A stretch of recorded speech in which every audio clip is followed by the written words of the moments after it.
alunos, sejam todos bem-vindos. Eu sou a professora Michele Santos, professora de História, e acompanhem comigo o objeto de conhecimento desta aula.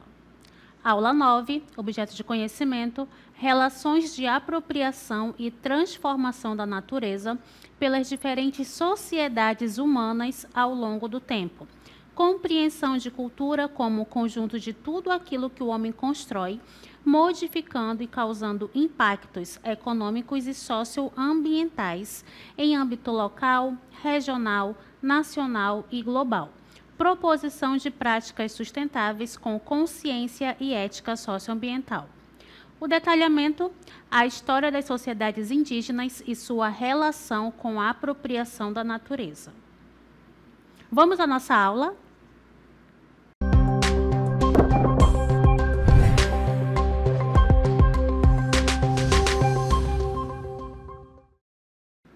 Queridos, para falar de Amazônia, nada como trazer para vocês um cenário que faz referência à Amazônia. Estamos aqui, aos pés da árvore de Samaúma ou Sumaúma, como alguns retratam, falam deste tipo de árvore, Essa árvore que é tão emblemática para a nossa região, certo? Visto que ela está presente na Amazônia, principalmente na região aqui de Manaus e também em alguns pontos do Pará, nós podemos encontrar esta árvore. Então, a Amazônia é considerada a região de maior diversidade do planeta. Ocupa aproximadamente 49,29% do território brasileiro. É o lar de inúmeras sociedades indígenas há milhares de anos, Então, essa árvore aqui também, ela serve como um ponto de referência e de localização para aquelas pessoas que estão perdidas, no meio da floresta, visto que, à medida que se bate no caule dessa árvore, ela emite um som diferenciado, fazendo com que outras pessoas próximas consigam localizar os perdidos dentro desta floresta, dentro da área da floresta amazônica. Então, nós vamos dar detalhes agora também em relação à integração do ser humano com a natureza, especificamente as sociedades indígenas que habitam esta vasta região. Então, acompanhem comigo. Relação das sociedades indígenas com a natureza. Nós temos uma relação espiritual, cultural e prática. Há a compreensão total do ambiente. A natureza, para essas sociedades indígenas, é um ente vivo e sagrado. Logo, faz parte dessa sociedade. Então, ela deve ser respeitada, certo? Os seres humanos devem interagir de forma respeitosa e equilibrada com a natureza. Nesse contexto, vamos verificar diferentes formas de relações entre essas sociedades indígenas e o meio ambiente. Dentre eles, um dos mais antigos, que é conhecido atualmente, justamente são os cacicados complexos, certo? Então, acompanhem comigo. Mas, de fato, o que são cacicados complexos? Como o próprio nome fala, está fazendo referência aos caciques, Observem o conceito, olhem só. Organização política, social de algumas sociedades indígenas pré-coloniais na Amazônia. Nesse contexto, nesse processo, nesse tipo de organização social, a figura central está no cacique. Acompanhem comigo, a política, certo? É uma estrutura hierárquica em que o cacique possui um poder político, econômico e militar. E também possui um exército permanente. Mas olhem só, prestem atenção.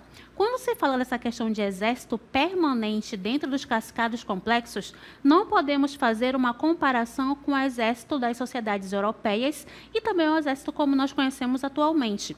Quando se fala dessa questão do exército permanente nos cacicados complexos, devemos nos ater a ter aquele grupo de pessoas que vão estar em prontidão para resolver problemas de proteção e de defesa daquela sociedade indígena. E nesse contexto, nós vamos observar que havia uma certa, vamos dizer assim, certos acordos entre diferentes sociedades indígenas para defenderem uma área em comum.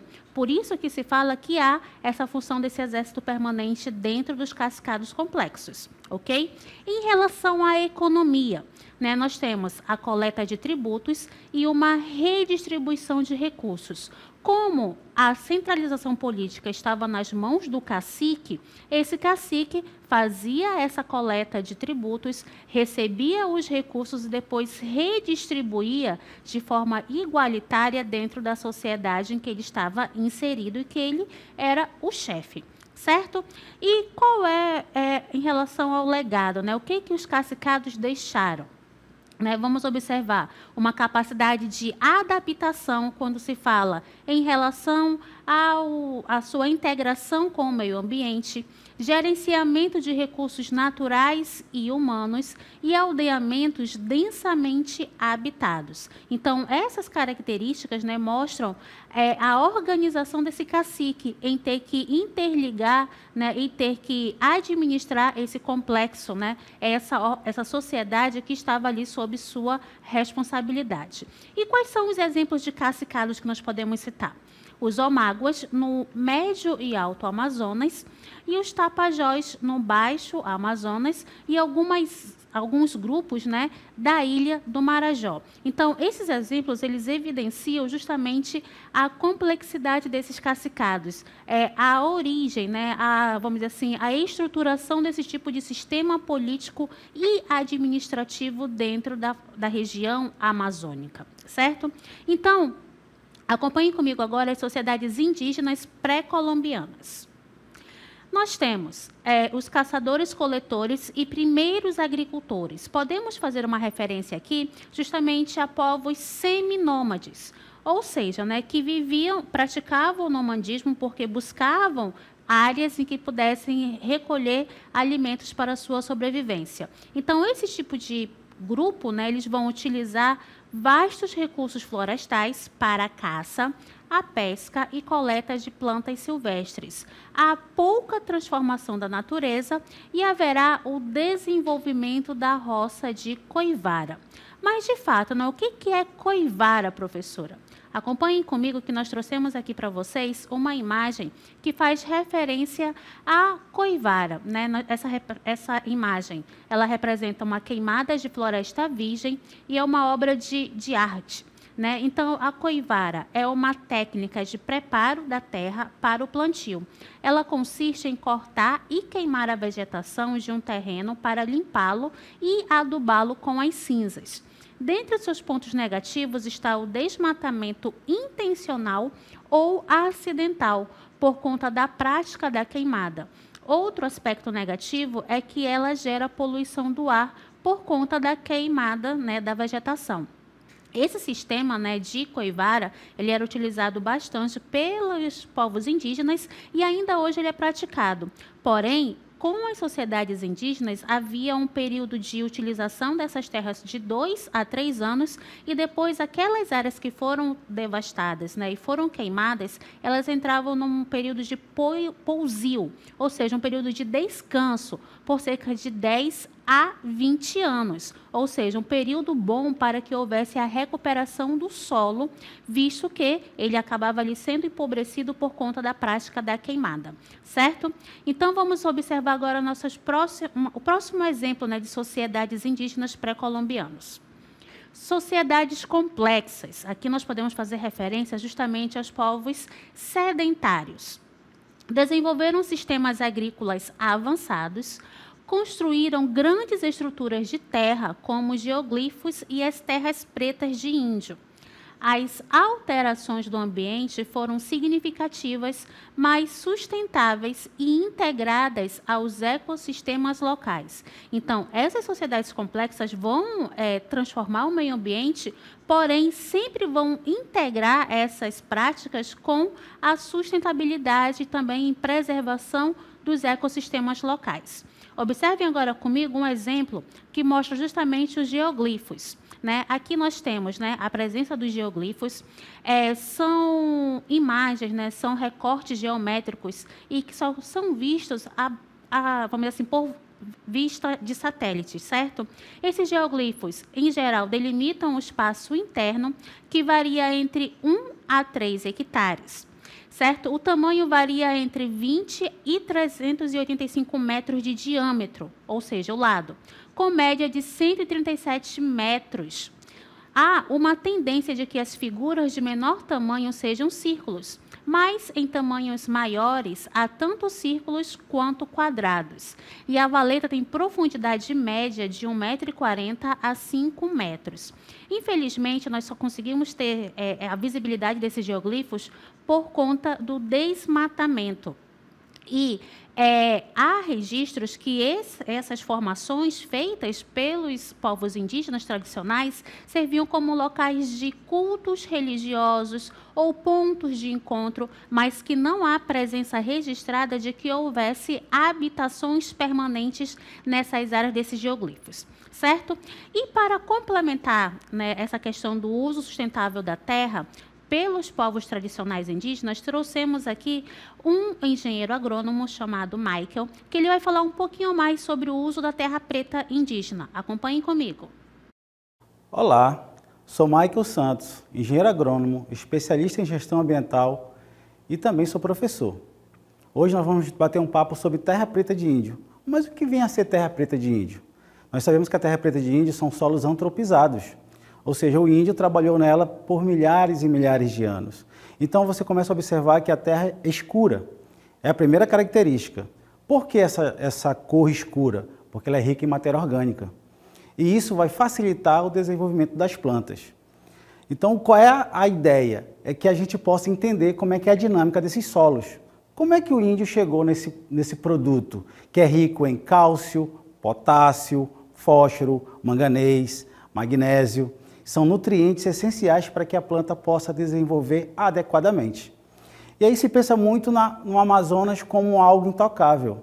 Nós podemos aproveitar essa tecnologia, essa metodologia que os índios implantaram para que possa ser replicada no futuro. E aí preservar nossas florestas, porque se fala muito em serviços ambientais, mas os serviços ambientais só são possíveis se eu tiver com a floresta em pé. Hoje nós temos várias áreas degradadas. Como recuperar essas áreas de maneira que você não agrida mais do que foi agredido o meio ambiente? É justamente tentando entender como é que é a dinâmica dessas terras pretas de índio, que são ricas em nutrientes, pH em torno de 6. Se você olhar um recorte da nossa região, boa parte dos nossos solos são solos latossolos amarelos, que são pobres em nutrientes, pH muito baixo, em torno de 3, 2, isso dificulta que as plantas possam se desenvolver adequadamente. E quando se fala em entender essa dinâmica, nós sabemos que essas manchas de terra preta eram locais onde os índios viviam, onde eles queimavam o seu lixo. Só que essa queima era uma queima lenta. E aí, por ser uma queima lenta, ao invés de você produzir cinzas, você produzia carvões. Esse carvão melhora a estabilidade do solo, melhora a absorção de nutrientes, liberando de maneira gradativa esses elementos. Por isso, é importante você entender essa dinâmica das terras pretas de índio. Como bem explicou o nosso engenheiro agrônomo, né, ele fala sobre essa questão dessa produção da terra preta de índio, né, é proveniente de uma queimada, mas como ele bem enfatizou, né, é uma queimada lenta, ocasionando ali a produção de carvão, e esse carvão ele vai ser incorporado ao solo e automaticamente vai virar um adubo natural, certo? Favorecendo com que haja ali uma área em que seja rica em fertilizantes, né, naturais para a produção de pequenos gêneros agrícolas, ok? Então, muito obrigada pela sua participação, engenheiro e professor Michael. Então, vamos observar agora a questão do período colonial e essa relação com o uso da terra. Acompanhem comigo. No século XVI, houve a chegada dos europeus e início da exploração de recursos naturais. Nesse momento, vamos observar a devastação das populações indígenas devido à introdução de novas doenças. Que doenças seriam essas? O sarampo, a varíola, a gripe, né, ocasionou a morte de muitas pessoas, chegando até extinguir 90% de uma comunidade indígena, né? Ou seja, trouxe ali a mortandade de muitos povos tradicionais. Houve também a redução drástica da apropriação e manejo tradicionais, ou seja, a prática dos geoglifos, a prática da terra preta de índio vão ser deixadas de lado para que haja a produção em larga escala. E isso vai fazer com que haja uma grande degradação do solo, né, do meio ambiente, em virtude de haver uma prática predatória para a exploração do solo, principalmente na região Nordeste e Centro-Sul, que nós vamos ver ali a prática da agricultura em larga escala voltada para a produção da cana-de-açúcar. No contexto amazônico, vamos observar também a questão do ciclo da borracha, em que haverá o influxo maciço de imigrantes. Professor, o que é influxo? É a presença, né? Vamos observar que, na medida em que há a exploração da borracha na região, haverá também a introdução de muitos migrantes que aqui vieram para extrair o ouro branco, como era conhecido.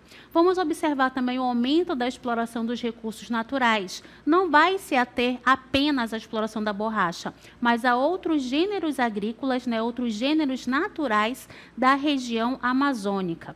E nesse contexto também vamos observar a construção de infraestrutura que vai causar desmatamento e modificar o ambiente. Prova disso, vocês estão observando aqui ao lado uma imagem que representa a estação de Porto Velho da estrada de ferro Madeira-Mamoré.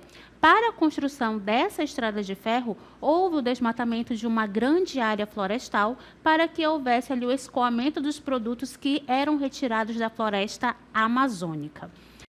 Já no século XX, observem comigo, nós temos a expansão agrícola e pecuária, em que nós vamos observar políticas de desenvolvimento que vão incentivar a colonização da Amazônia, promovendo a agricultura e a pecuária em larga escala.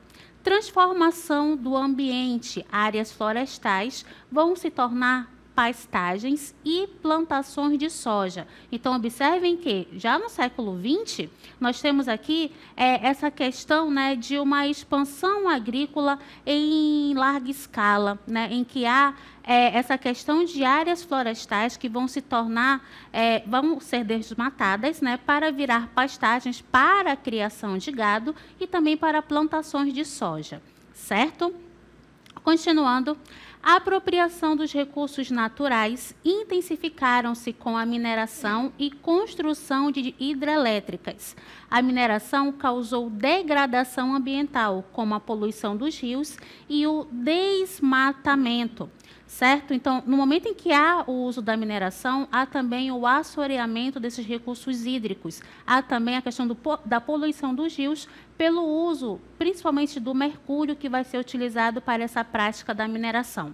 A alteração de ecossistemas aquáticos com a implantação de hidrelétricas. Uma vez que há a implantação de uma hidrelétrica, há a represa de uma área, de um recurso hídrico, né, de um lago, ou, vamos dizer assim, um rio, né, um riacho. Então, quando há essa represa, áreas que até então não eram alagadas começam a ser inundadas por essas águas que foram represadas. E aí há a questão também da poluição, justamente daquela área florestal está sendo inundada, liberando ali, vamos dizer assim, gases tóxicos para a fauna presente naquelas áreas que foram inundadas, fazendo assim uma poluição daquela área também, sendo inadequada para os víveres animais que estavam naquela área, naquela região. Certo? E como é que podemos fazer práticas de manejo sustentável? Acompanhem comigo.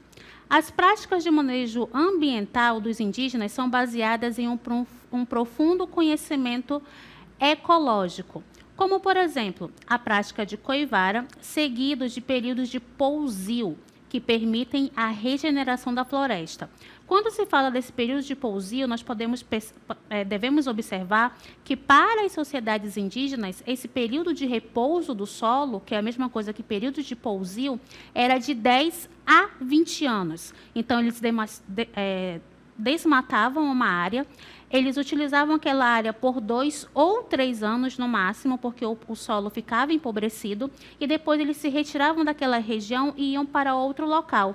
Então, aquela região que antes foi devastada, ela vai ficar em recuperação, certo? Para que haja ali a regeneração da floresta. Há também o uso da terra preta de índio, que segue essa mesma dinâmica da prática de coivara, certo? Em que eles produzem ali elementos que vai ajudar na produção de fertilizantes naturais para que haja a sua produção agrícola. Vamos observar também a questão da promoção da biodiversidade e sustentabilidade. Além disso, a caça rotativa e a pesca sazonal permitem a recuperação das populações de animais e peixes. Então, observem que nesse contexto, né, nós temos aí a prática dos povos indígenas que devem ser observadas para que haja um manejo sustentável da nossa floresta, certo? E em relação à conservação e sustentabilidade, nós vamos observar que haverá, né, o surgimento de vários órgãos competentes para tentar conservar e preservar a natureza, né, através da prática de sustentabilidade. Dentre elas, nós temos a REDD+, que significa redução de emissões por desmatamento e degradação florestal. O objetivo da REDD+, é justamente cuidar, né, para transformar o ambiente e também para preservar a natureza, certo? De uma forma sustentável. Vamos observar projetos de manejo florestal comunitário, áreas protegidas e terras indígenas têm se mostrado eficazes na conservação da floresta. Só que essas áreas protegidas demandam aí um grande tempo para que elas possam ser realmente demarcadas. Há também práticas agrícolas regenerativas, além da valorização dos conhecimentos tradicionais indígenas, dentre eles a terra preta de índio, certo? E também a prática consciente da coivara. Então, quais são os desafios atuais da sustentabilidade? Acompanhem comigo. Temos a expansão de novas fronteiras agrícolas e mineradoras que são impulsionadas pela demanda global e políticas governamentais. Então, à medida em que há essa expansão das áreas agrícolas e da mineração, elas têm que estar voltadas também para a questão da sustentabilidade. Só que, muitas vezes, elas são negligenciadas por conta da busca pelo lucro, pela busca, né, de adquirir novos recursos para se manter, vamos dizer assim, o crescimento de determinadas empresas ou de determinados órgãos que exploram tanto a atividade agrícola como a mineração. Vamos observar também a questão do desmatamento ilegal, como, por exemplo, para a retirada da madeira, certo? A grilagem de terras, ou seja, a ocupação de terras que pertencem a povos indígenas tradicionais ou ainda a comunidades quilombolas que acabam sendo, vamos dizer assim, roubadas, né, o termo que podemos usar nesse momento, para que haja a questão da apropriação daquela área, para que ela seja utilizada em prol dos interesses capitalistas. E ainda vamos observar mudanças climáticas que vão afetar a Amazônia. E essas mudanças climáticas nós podemos associá-las, né, justamente ao desmatamento ilegal. Ok? Então, essas questões elas devem ser observadas para que haja um manejamento, né, sustentável da floresta. A floresta ela pode ser utilizada sim, mas desde que seja de uma forma consciente. E quem tem ensinado isso para nós são justamente os povos tradicionais indígenas, com a sua relação vamos dizer assim, cordial com a natureza. Em relação à territorialidade e identidade, vamos observar que território é uma parte central da sua identidade. E a perda dessas terras ocorre também a perda cultural e espiritual. Nesse contexto, vamos observar também a demarcação de terras, com a proteção legal dos territórios indígenas, que vai garantir a posse de terras e a essas comunidades. Muitos povos indígenas têm resistido à exploração desenfreada de recursos naturais em seus territórios. Prova disso, observe o mapa a seguir, que mostra as áreas, né, de terras indígenas que aguardam conclusão de seu processo demarcatório. Então, nós temos cerca de 223 terras indígenas espalhadas em todo o território brasileiro e que elas buscam, né, essa legalidade, esse processo de demarcação de suas terras para proteger as suas culturas, proteger os seus povos, proteger a sua região que é habitada por esses povos durante muito tempo, certo? Há uma, vamos dizer assim, vamos enfatizar a questão do Mato Grosso do Sul, que é um local onde existem, né, várias formas de grilagem das terras, e nesse contexto nós observamos também a presença, né, de muitas mortes provenientes da expulsão das pessoas que moram nessas terras indígenas, e por não haver uma legalização dessas terras, acabaram ali entrando em conflitos violentos entre grileiros e comunidades tradicionais. Certo? Observem agora conosco os exemplos de sociedades indígenas, como os Yanomamis. Eles praticam a agricultura itinerante com a regeneração da floresta e praticam a caça e a coleta de frutos. Quais são os desafios desses povos? Invasão de suas terras por garimpeiros, madeireiros e outros agentes externos que causam desmatamento, poluição e violência. Lutam pela demarcação e proteção de suas terras. Aqui nós trouxemos uma imagem que faz referência a esses povos indígenas. Outros exemplos de sociedades indígenas que nós podemos observar agora são os Guarani Kaiowá. A floresta é um espaço sagrado onde vivem os espíritos dos ancestrais. Isso é uma concepção desses povos. Suas práticas de agricultura, pesca e coleta são conduzidas com extremo cuidado para garantir que os recursos sejam utilizados de forma sustentável e renovável. Eles são considerados como os guardiões do meio ambiente. E a perda do território e os conflitos fundiários têm ameaçado o seu modo de vida, levando a uma luta contínua pela demarcação e proteção de suas terras ancestrais. Outro exemplo também de sociedade indígena são os Axanincas. Esses povos eles habitam a região entre Peru e Brasil. Combinam o manejo de florestas e rios com práticas agrícolas, garantindo a sustentabilidade dos recursos. Enfrentam desafios significativos devido à invasão de suas terras por atividades ilegais, como a exploração madeireira, a mineração e a agricultura intensiva.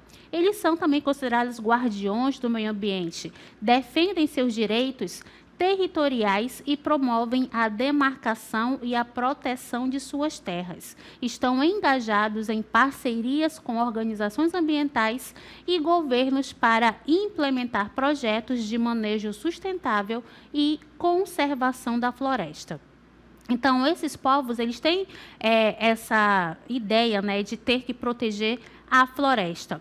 A relação dos povos indígenas com a apropriação da natureza é um exemplo de convivência harmoniosa e sustentável com o meio ambiente, certo? Suas práticas demonstram um profundo respeito e conhecimento dos ecossistemas que habitam. E sua luta pela preservação de suas terras é uma defesa da natureza que beneficia toda a humanidade. Não é somente aquele grupo indígena que vai ser beneficiado, mas toda a humanidade vai acabar se beneficiando com esta prática. Os povos indígenas nos ensinam a importância de valorizar e proteger os recursos naturais de forma equilibrada e respeitosa. Então, ao longo desta aula, vocês observaram como é que é a apropriação e como é o cuidado dos povos indígenas com a natureza. Lembrando que é da natureza que se extrai, né, o sustento dessas populações. Logo, é necessário ter um vínculo de respeito entre os seres humanos e o meio ambiente em que eles vivem, certo? Então, nós aprendemos com os povos indígenas formas de manejo sustentável da nossa floresta. E esta foi a nossa aula. Espero que vocês tenham compreendido e até a próxima.